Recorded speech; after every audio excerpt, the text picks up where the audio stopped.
Welcome to my YouTube channel. I hope so you will enjoy my videos. Thank you and please support my channel. তালের সিজনে এই তালের বড়া বা তালের গুলগুলি এটা না খেতে পারলে সত্যি বড় একটা মিস করার মতন দিন চলে যায় মনে হয়। তালের গুলগুলি কিন্তু কম বেশি সবাই খুব পছন্দ করে, আর এখন সবার বাড়িতেই বলতে গেলে প্রায় তালের গুলগুলি হচ্ছে। তো সেরকমই অনেকটা লেট হয়ে গেল, কিন্তু আমার বাড়িতেও তালের গুলগুলি হয়েছে। তো মা এসেছিল দিদির বাড়িতে, আমিও দিদির বাড়িতেই ছিলাম। তো সেই জন্য দিদির বাড়িতেই তালের গুলগুলি তৈরি হতে শুরু করলো।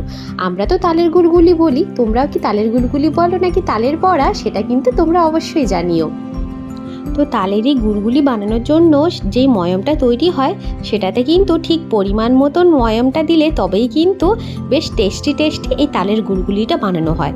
তো মাকে দেখলাম তালের যে রসটা ছিল আর সেটার মধ্যে অল্প করে সুজি, অল্প করে ময়দা আর একটু বেশি পরিমাণ চালগুড়ি দিয়ে, তাই সেই সাথে হচ্ছে একটু নারকেলটা দেওয়ার জন্য বেশ টেস্টটা আরোই ভালো লেগেছিল। আর সেই সাথে অনেকটা পরিমাণ চিনি, কারণ যাতে তালের তিতা ভাবটা না মনে হয়।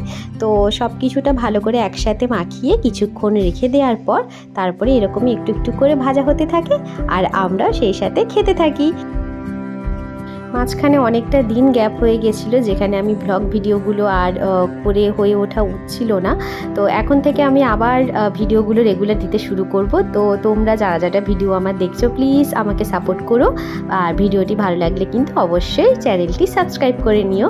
Thank you. আর নেক্সট আবার কোনো ভিডিও নিয়ে দেখা হচ্ছে। সকলে ভালো থাকবেন।